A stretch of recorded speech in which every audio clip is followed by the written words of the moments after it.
Let's think for a few minutes about the recipe for suffering. And I've talked a lot about how we bring meaning to our life, and that's capital M-E.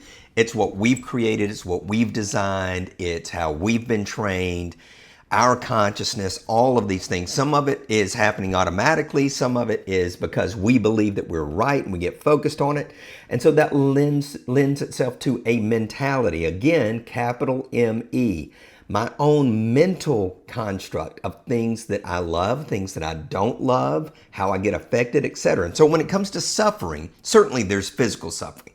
And we can't help that if we've got an actual physical pain.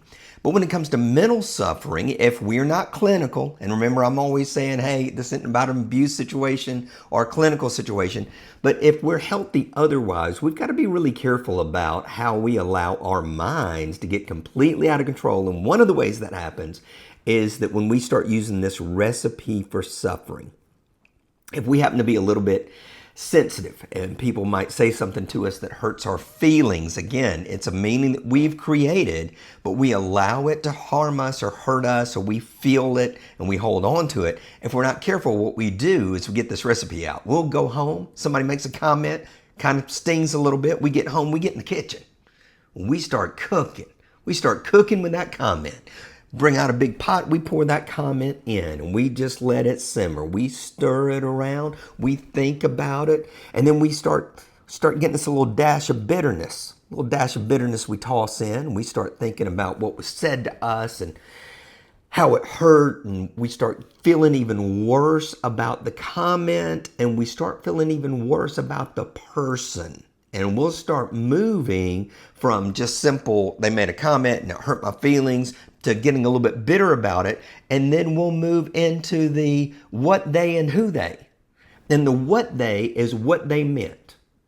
You start thinking about what they meant about that, and what their intention was. And who are they? That's the what they. Who are they to say that to me? And we'll get just a handful of that and we'll put it in. And we're just stirring it around and we're letting it simmer and we're letting it go. We're cooking. And then we'll get out there and we'll get us some cups. We'll get us some cups of remind me. Reminds me of. And we will bring into this recipe other people who have hurt our feelings, other comments that have been made in our life, other situations that we suffered in, and we will take all of these reminds me of, and we'll dump that in the pot, and we'll stir that around, and we'll get us a good big old pot of soup of suffering. And we will feel like this is exactly what we ought to be making. We'll start spooning it out. Now, if we get really crazy, what we'll do is we'll have a dinner party. We'll have a soup night.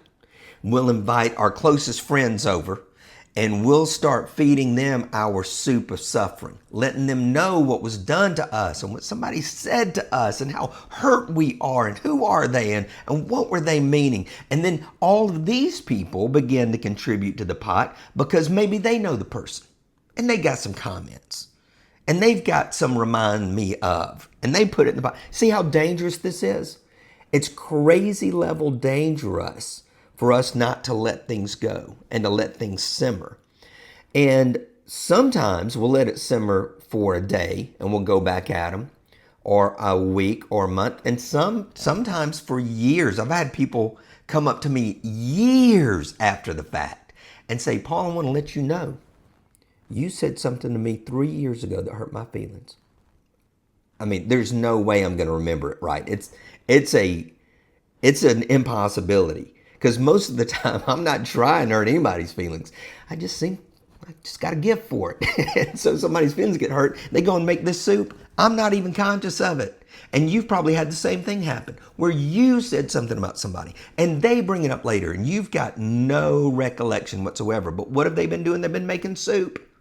So we got to make sure that we're not the chef, that we're not the soup maker, that we're not the one pouring all these ingredients in. So how do we quote, get past it?